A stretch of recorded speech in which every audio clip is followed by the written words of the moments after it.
For now, let's bring in my favourite Wednesday panel, former Victorian Liberal Party President Michael Kroger and Labor legend Graham Richardson. Welcome to you both. Look, I want to start with Albanese's duplicity when it comes to preference deals with the Greens. Michael, what's your response to this, and also the Prime Minister's evasion of questions that are in the public interest? So, Shari, this candidate of the Greens in his own seat, who is preference number 2, he says it's the party's decision and he didn't know who the candidate was. That's absolute rubbish. I mean, every member knows who's running against them, for goodness sake, so let's put that aside. But here's the real problem. That Greens candidate, Hannah, has accused the Prime Minister and the government of being complicit in genocide. She has said of Albanese, you are complicit in mass murder. So he's either dismissing her as a non-serious person, and that's a non-serious comment, and the Greens are just rat bags, so we don't take any notice of their comments. Or he thinks it's okay if she accuses me of being complicit in mass murder. I mean, what she said of him is grossly defamatory, and he'd win millions in a defamation case, subject to limits. But it shows you how extreme the Labor Party's got when he's prepared to preference her, when Mark Davis, when all of the other things you've talked about. And what he'll realise in 10 or 15 or 20 years' time is this. He'll work out in 20 years' time, when he's in his dotage like some of us are now, when he's sitting on his porch, he'll realise that the Greens were a much bigger threat to the Labor Party in 2025 and the years that followed than the Liberal Party ever was. These people are going to do a lot more damage to Labor than we could ever do to Labor. They're eating the Labor Party from inside, and the fact that Labor has to so desperately cling on to these extremists tells you everything about modern Labor.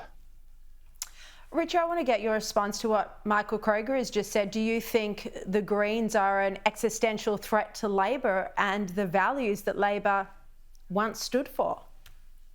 No. I think they can engage in the odd bit of ratbaggery. They can make fools of themselves. But they are part of Australia's body politic. They are a genuine part of it. You know, you can't get 10% of the vote election after election after election and just be disregarded. You have got a piece of the action, shall we say, and it's a piece that they have maintained and retained election after election.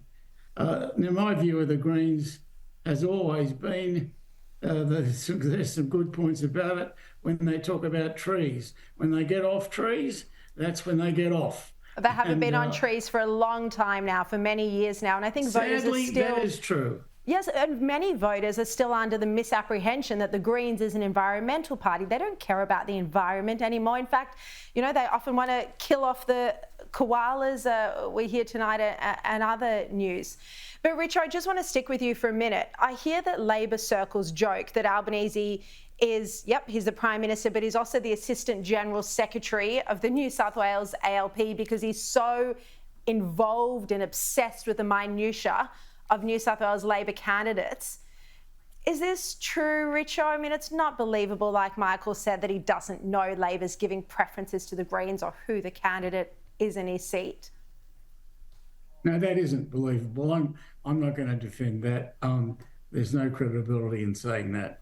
Of course he knows. I think Albo ought to just look at the Greens, speak about them honestly, and maybe not completely honestly, but as honest as possible.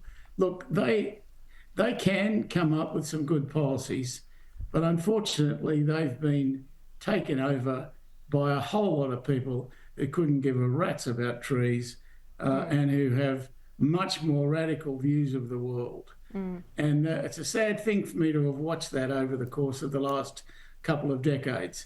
The Greens are not what they were, and they never will be again. Yeah, that is sad indeed.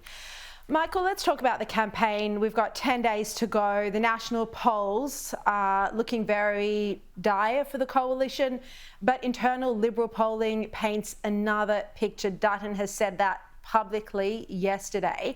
What's your sense of where the campaign's at the moment? Well, there's no doubt the Labor have had the best of the first 3 weeks of the campaign, which was largely built on their historic brand equity in social policy, to it in this case, Medicare. And I must say I was delighted to see the Shadow Minister for Health, Anne Ruston, make a blistering attack on Albanese today by saying he's just a political vulture preying on the sick and the infirmed and the elderly, which is exactly 100% right. And I wish someone had said that months ago, because their whole campaign is to scare older people and sick people and elderly people into thinking that somehow their Medicare card's going to be taken away from them if Peter Dutton wins. And good on Anne Ruston for attacking him. And this is a campaign based on deception. And by the way, you know, we see the deception with the use of the Medicare sign behind Albanese in the Medicare card. These are trademarks owned by the Commonwealth. I don't know why Albanese. I don't know why the head of Medicare hasn't rung the federal ALP campaign director and said, "Can you stop using the Medicare sign behind Albanese at these press conferences? Otherwise, I will seek an injunction against the ALP and Albanese for misusing our trademarks." So Albanese's got away with blue murder. It's one of the many things he's done during this campaign which is just dishonest, and he should be called out for it. Well, on that point, Dutton last night accused Albanese of constantly lying, saying, great line, that he couldn't lie straight in bed. Have a look. You were being honest, you would admit that funding went up each year, each and every 30 year. billion in education. Every year, our population is increasing. 14. Prime Minister, you couldn't lie straight in bed, honestly. This is unbelievable. You can go to abuse. No, well, it's just the reality. Abuse. Richo, it was a good line. It cut through, got a lot of media attention, but it's true, isn't it? No, it's not true. All I'll say to that is Albo's a politician. Politicians stretch the truth. And they do it every day. Both sides do it. They stretch it as far as they possibly can. And you're not going to stop that. Albo The won't be lies the last this to be caught out. campaign, Richo, have been egregious. As Michael just said, standing in front of that Medicare sign, claiming that Dutton was going to cut Medicare. He's not going to cut Medicare. You've got to admit that. No, I think I've already just said to you, I think we've gone a little bit over the top. But that happens in politics. This is not, a kiss in the ring. This is a pretty tough game, and we're playing it tough now.